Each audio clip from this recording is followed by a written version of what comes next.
রাসূল বলেন, তুমি তোমার জবান এবং লজ্জাস্থানের গ্যারান্টি দাও, আমি নবী তোমাকে জান্নাতের গ্যারান্টি দিয়ে দিলাম। জবানের অনেক দাম, জবানের অনেক দাম। জবান দিয়া খালি স্বীকারোক্তি দিয়ে দিবেন তো ইসলাম কবুল হয়ে গেছে। সারা জিন্দিগি অন্যায় করছেন, অবিচার করছেন, খালি লাস্ট জীবনে এসে বলবেন লা ইলাহা ইল্লাল্লাহ মুহাম্মাদুর রাসূলুল্লাহ, এতটুকুন স্বীকারোক্তির কারণে বাস জান্নাতি হয়ে গেছে। জবান দিয়া না বললে নিয়ত হয় না। আপনি নিয়ত করবেন যে আমি অমুক করবো, নিয়ত করছি তো বলছেন, তো নিয়ত করছেন, কাজ করা লাগে নাই, নিয়তের কারণে সওয়াব লেখা হয়ে গেছে।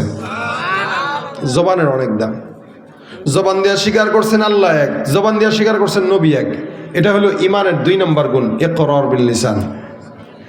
নবীর চাচা আবু তালেব রাসূলকে এত মহব্বত করতেন, হাজার কোটি কোটি মহব্বত করার পরেও আল্লাহ নবী সাল্লাল্লাহু আলাইহি ওয়াসাল্লাম মৌতের সময় আবু তালেবের কানে কানে ডাক দেয়া বলেন, চাচা একটা বারের জন্য আপনি আমাকে জবান দিয়ে খুলে পড়ায় দেন লা ইলাহা ইল্লাল্লাহ, এটা আমার জবান দিয়ে একটু বলে দেন, আপনার জবান দিয়ে বলেন। আবু তালেব বলে, এ মুহাম্মদ, তোমাকে আমি এত বিশ্বাস করি, তবে জবান দিয়ে স্বীকার করতে পারবো না।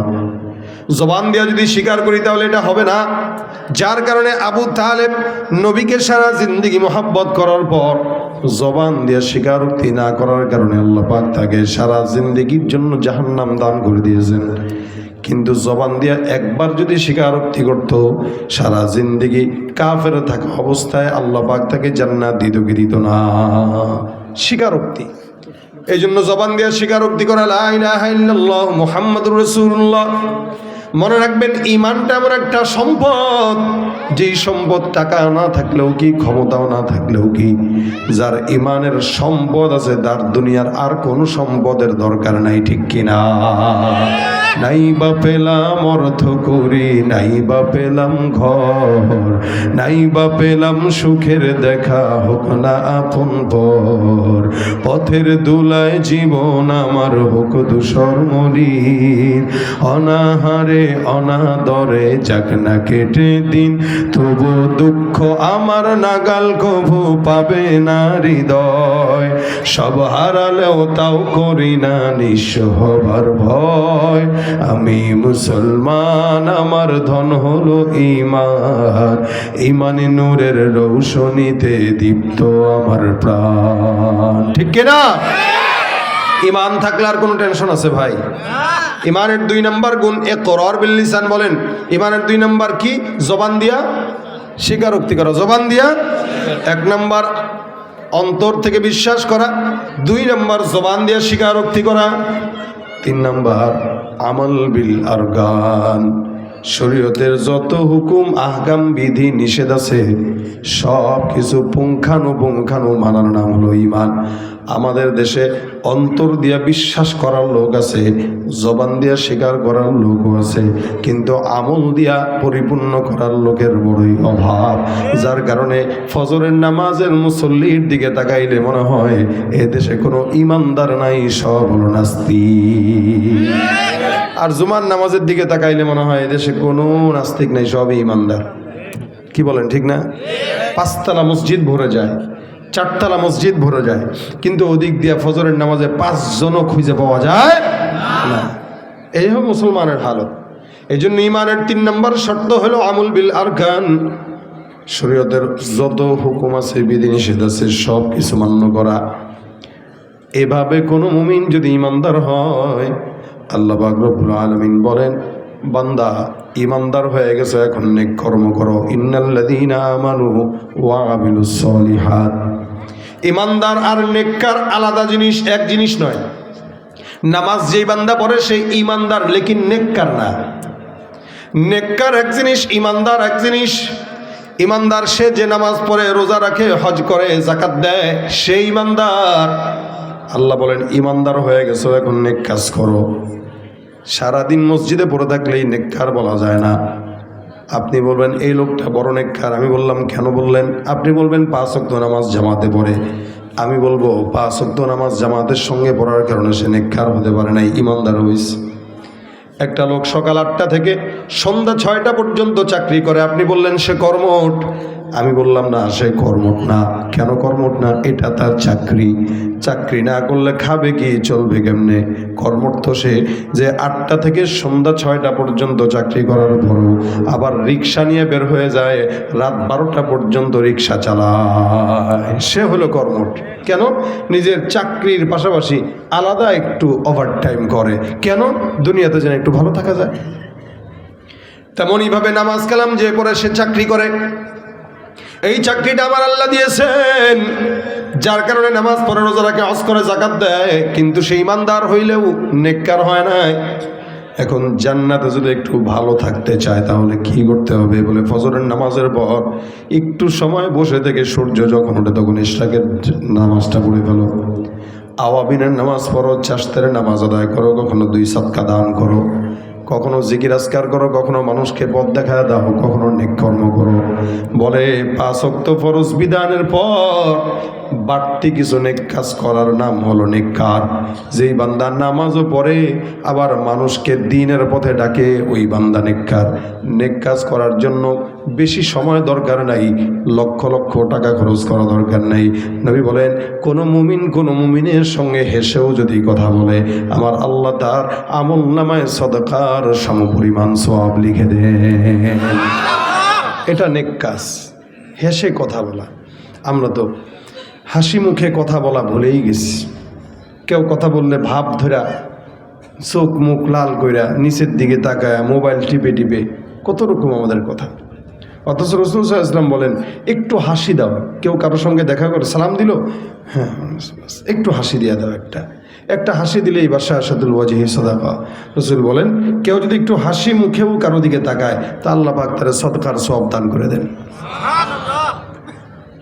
নেক কাজের একটা ঘটনা আপনাদেরকে শোনাই। রাসূল সাল্লাল্লাহু আলাইহি ওয়াসাল্লাম বলেন, ছোট্ট ঘটনা, বহু আগের জামানায় এক আল্লাহর বান্দা রাস্তা দিয়ে হেঁটে যায়। সারা জিন্দগি আল্লাহর বান্দা কোনো ইবাদত করে নাই, গুনাহ করছে, আল্লাহকে কোনো দিন ডাকে নাই, সারা জিন্দগি গুনাহ করলো। এই আল্লাহর বান্দা রাস্তা দিয়ে হেঁটে যায়, যেতে যেতে যেতে যেতে হঠাৎ করে তাকায় দেখে মরুভূমিতে একটা কুকুর জিহ্বাটা এই পর্যন্ত বের করে পানির পিপাসায় পড়ে আছে, যেন এক্ষুনি তার মওত হয়ে যাবে। আল্লাহর বান্দা মওত হবে হবে ভাব, যখন নাকি কুকুরটাকে দেখলো এই হালত, আল্লাহর সওয়াবের সন্তুষ্টির আশায় এই বান্দা যে এই কাজটা করছে এরকম নয়। আল্লাহর বান্দা চিন্তা করলো, একটা নিকৃষ্ট প্রাণী কুকুর, কুকুরটা পানির পিপাসায় এই জায়গায় খাতরায়, এই কুকুরটাকে একটু পানি পান করানো আমার একটা দায়িত্ব, মানবিক দায়িত্ব। এই মানবিক দায়িত্ব থেকে কুকুরের প্রতি দয়া দেখাইলো। আল্লাহর বান্দা তালাশ করতে করতে করতে করতে একটা কুয়ার মাঝখানে গেল, কুয়ার সামনে গেল, নিজের মোজাটা খুলে কুয়ার ভিতর থেকে পানি উঠায়, নিজে পানি পান করলো, কুকুরকেও পানি পান করানোর জন্য কুয়ার থেকে পানি উঠাইলো। আল্লাহর বান্দা কুকুরের সামনে যায়, কুকুরটাকেও পানি পান করায় দেয়। নবী সাল্লাল্লাহু আলাইহি ওয়াসাল্লাম বলেন, আমার আল্লাহ পাক রব্বুল আলামিনের কুদরতের রহমতের সাগরে ঢেউ উঠে যায়। কেন জানো? আল্লাহ বলেন, এ পয়গম্বর, এই বান্দাটা একটা সৃষ্টির সেরা জীব নয়, সেরা জীব হয়ে নিকৃষ্ট প্রাণী কুকুরকে পানি পান করানোর জন্য দিনের ভিতরে দয়া লাগলো। আমি আল্লাহ ঘোষণা করলাম, আমি আল্লাহ ওই বান্দাকে দয়া করে মাফ করে জান্নাত লিখে দিলাম। সারা জিন্দেগি কোনো গুনাহ মানে ইবাদত করে নাই, খালি গুনাহ আর গুনাহ, গুনাহ আর গুনাহ, গুনাহ আর গুনাহ। এই গুনাহগারের হালতের ভিতরেও আল্লাহ পাক রব্বুল আলামিনের হাবিব বলেন, এই ব্যক্তিটা শুধু কুকুরকে একটু পানি পান করাই দিছে, এতটুকুই, আর কিছু না। এতটুকুনের কারণে রাসূল বলতেছেন, সাহাবারা, আল্লাহ বলেন একটা স্বাভাবিক কুকুরকে পানি পান করাইছে, তার মানে তার দিলে দয়া আছে। সে যদি কুকুরকে দয়া করতে পারে, আমি আল্লাহ তার মতো ইনসানকে কেন দয়া করব না? তারে বলে দাও আমি তারে মাফ করে দিলাম, যাও। তাহলে কুকুরকে পানি পান করায়ও মানুষ জান্নাতে যেতে পারে। আবার অনেক সময় নামাজি কালামি হয়েও জান্নাত যেতে পারে না। কেন? বলে যেটা করতেছে বা ইবাদত করে, এগুলো সব বান্দাকে দেখানোর জন্য করে, আল্লাহর জন্য না। এই জন্য নবী বলেন, আখলিস দীনাকা ইয়াকফিকাল আমালুল কলিল, তুমি তোমার ঈমানকে সহি করো, আল্লাহ পাক রব্বুল আলামিন অল্প আমলের কারণে তোমাকে নাজাতের জন্য বন্দোবস্ত করে দিবেন। সুবহানাল্লাহ। অল্প আমল, বেশি দরকার নেই। রাতকে রাত তাহাজ্জুদের দরকার নাই, রাতকে রাত কোরআন তেলাওয়াতের দরকার নাই, রাতকে রাত জিকিরের দরকার নাই, অল্প আমল করো তো নাজাতের উসিলা হয়ে যাবে। এজন্য রাস্তা দিয়ে হাঁটতেছেন, কাউকে দেখছেন, একটা সালাম দিয়ে দিবেন, নেক কাজ। কোনো একটা মুরব্বী বয়োজ্যেষ্ঠকে হেঁটে যেতে দেখতেছেন, তো তাকে হাতের ভিতরে একটা মনে করেন 5 কেজি ওজনের বাজারের ব্যাগ আছে, আপনি বলবেন কাকা দেন ব্যাগটা, আমি একটু আলগায় দিই। কই যাবেন? ওই 1 কিলোমিটার দূরে, দেন ব্যাগটা একটু নিয়ে নিজে একটু হেঁটে আরেকজন মুরব্বীর বোঝাটা একটু আগায় দেন। আপনি দুনিয়াতে কারো বোঝা আগায় দিবেন, আল্লাহ পাক আপনাকে জান্নাতে যাওয়ার জন্য গুনাহের বোঝা আল্লাহ নিজে আদায় দিয়া তারপর আপনাকে জান্নাত দিয়ে দিবে। আপনি কারো বোঝা বহন করবেন তো আল্লাহ আপনার বোঝা বহন করে দিবে, শেষ। দুনিয়াতে আপনি হয়তো 5 কেজি ওজনের বোঝা বহন করছেন, আল্লাহ পাক জাহান্নামে আপনার সমস্ত কোটি কোটি গুনাহের বোঝা বহন করে দিয়ে দিবে, কিন্তু আপনাকে তো আগে দিতে হবে। এই জন্য নিয়ত করেন, ওলামা একরাম দেখেন অথবা বয়োজ্যেষ্ঠ দেখেন, যাকেই দেখেন, একটু দেখার পরে হাতে কোনো ব্যাগ দেখলে বা অন্য কোনো কিছু দেখলে বলবেন যে দেন আমার কাছে একটু আগায় দিই, এটা সওয়াব। আল্লাহ নবী বলেন আল কালিমাতু তাইয়্যিবাতু সাদাকা। কোনো মুমিন যদি কোনো মুমিনের সঙ্গে ভালো আচরণ করে, অর্থাৎ ভাই জিজ্ঞাসা করলেন দেখা হয়েছে, ভাই আপনার পরিবার কেমন আছে? আলহামদুলিল্লাহ। কেমন অসুস্থ আছে কিনা? বলে না। ব্যবসা বাণিজ্য কেমন চলতেছে এখন? বলে তো আলহামদুলিল্লাহ ভালো আছি। কোনো সমস্যা হলে বললেন টইলেন আমারে, আচ্ছা ঠিক আছে বলবো। এই যে একটুখানি কনভারসেশন, একটু কথোপকথন, এতটুকুনের বরকতে আল্লাহ পাক রব্বুল আলামিনের হাবিব বলেন সদকার সওয়াব মিলে যায়। আল কালিমাতু তাইয়্যিবাতু সাদাকা, নেক কথা বলা, মানুষের সঙ্গে একটু উত্তম কথা বলা, এগুলো সদকার সওয়াব। তাহলে সমাজে আমরা নেক কাজ করি না, আমরা নেক কাজ ছেড়ে দিচ্ছি। কোনো মানুষ অটোতে উঠলেন, দুপুরবেলা আপনার বাসায় নামবেন, আপনি চিন্তা করলেন যে দেখ মুরব্বী মানুষ, জিজ্ঞেস করি খাইছে কি খাইছে না। আপনি যদি জিজ্ঞাসা করেন বাবা খাইছেন, যদি বলে না খাই নাই, তো চলেন আমার বাসায় তো একটু ডাল ভাত কিছু রান্না করা আছে, আপনি সহ একটু বাসার ডাল ভাতটা খাই। একটা রিক্সাওয়ালা, একটা ভ্যান চালক, এরকম একটা মানুষকে যদি আপনি মন থেকে একটু খাবার মেহমানদারি করান, বলেন তো এটা সওয়াব না গুনাহ? এই যে রমজান আসতেছে, সওয়াব কামানোর মাস রমজান। রমজান হচ্ছে বান্দার আমলের গাছ থেকে ফল পেড়ে খাওয়ার মাস। একটা রজব, শাবান, রমজান। আল্লাহুম্মা বারিক লানা ফি রজব ওয়া শাবান ওয়া বাল্লিগনা রমাদান। নবী দোয়া শিখিয়ে দিয়েছেন। আমরা তো নির্বাচনের কারণে রমজানকে কই যে রাখছি আল্লাহ মাবুদ জানে। রমজান যে এবার কী হয় আল্লাহ ছাড়া কেউ জানে না। কিন্তু অন্যান্য বছর কিন্তু এই সময়টা একটা রমজানের আমেজ আমাদের দিলে কাজ করতো। এবার আর রমজানের কথা মনেও নেই পাবলিকের। এখন থেকে চিন্তা করেন, রমজান আসতেছে। রজব মাসটা হইল আমলের গাছে চারা লাগানোর মাস, আমলের চারা লাগানোর গাছের মাস। মানে আমলের গাছের চারা লাগাবো রজবে। মুফাসসির একরাম বলেন আমলের গাছের চারায় পানি দেব শাবানে, তো এটা একটু একটু বড় হবে। আর যখন বড় হবে রমজান আসবে, তো তখন আমলের ফলগুলো পেড়ে পেড়ে পকেটে ঢুকাবো। অর্থাৎ নফল ইবাদত করবো তো আল্লাহ পাক ফরজের সমপরিমাণ সওয়াব দান করবেন। ফরজ করবো তো আল্লাহ পাক 70 থেকে 700 গুণ বৃদ্ধি করে সওয়াব দান করে দিবেন। আমরা রমজান আসতেছে, নিয়ত করব প্রতিদিন নেক কাজ করব।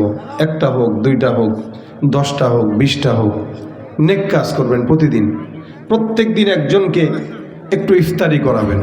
কি দিয়া? বলে খেজুর দিয়া। কি দিয়ে? একটু বুট দিয়ে। কি দিয়ে? একটু মুড়ি দিয়ে।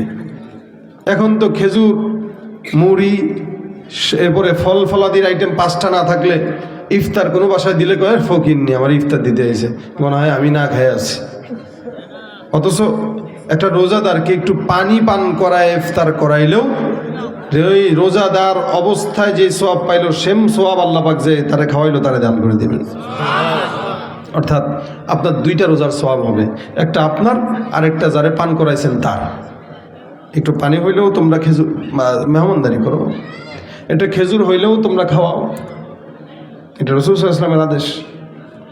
এই জন্য রমজান আসতেছে, একটু বেশি বেশি মানুষকে মেহমানদারি করাবো।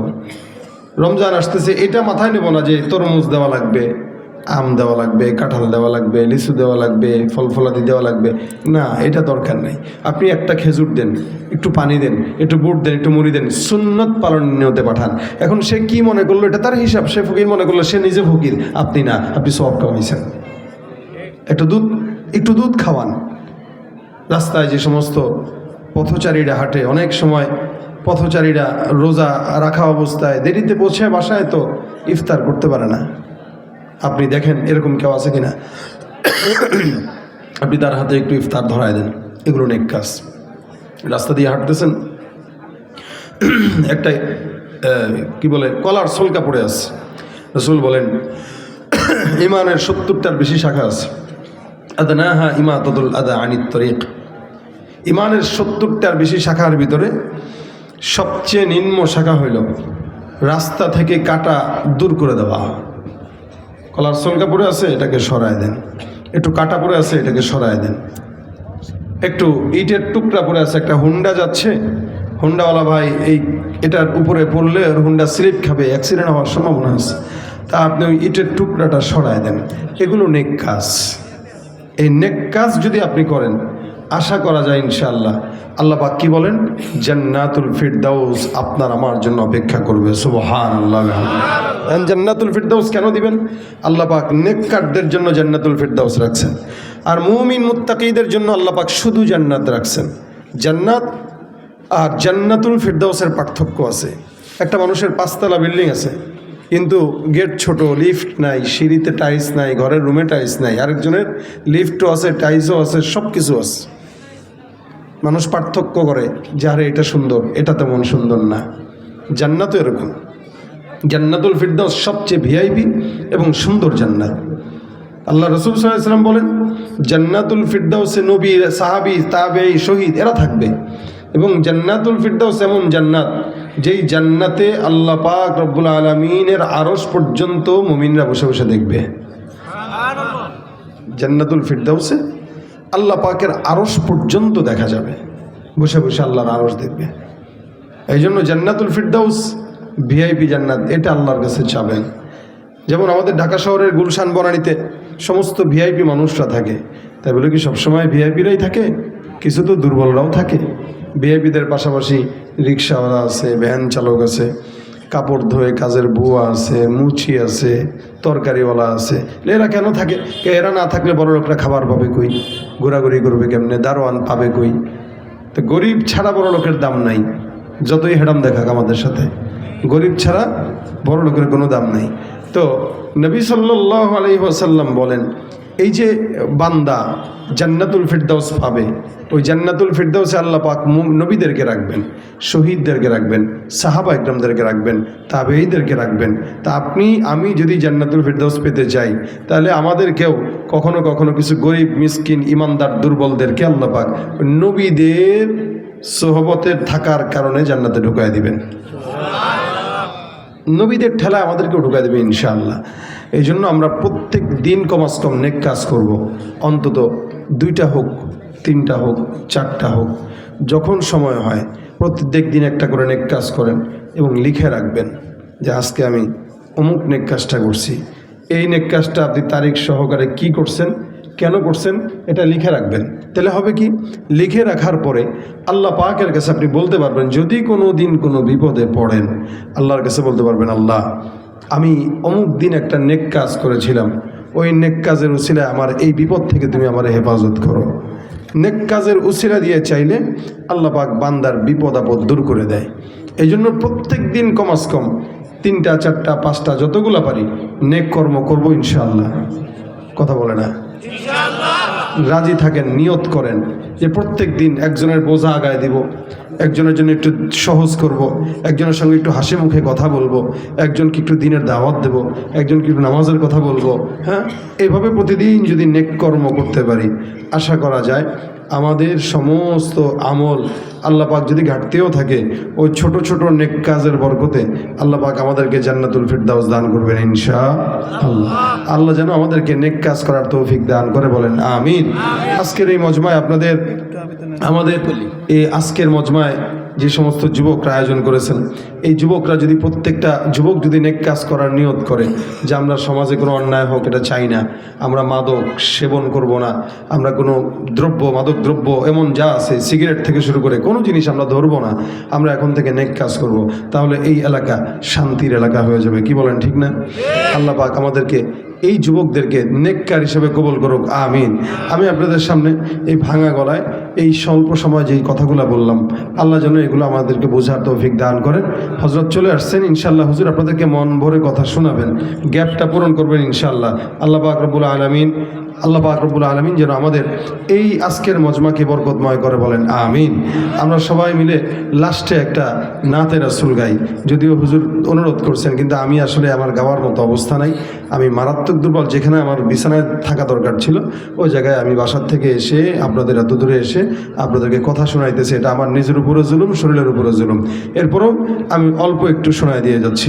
ইশকে নবী জিন্দাবাদ, ইশকে নবী জিন্দাবাদ, ইশকে নবী জিন্দাবাদ, ইশকে নবী জিন্দাবাদ। আমার মনের ভুবন জুড়ে উঠলো যখন চাঁদ, তারার মিছিল কোরাস ধরে বলল মুহাম্মদ। ঝিঝির দোলো দুরুদ সুরে নামলো খুশিরত দুপুরে, সেই খুশিতে জাগলো ধরা, চললো ক্ষমার পরম্পরা। মনের আকাশ আলো মনে দূর মদিনার চাঁদ।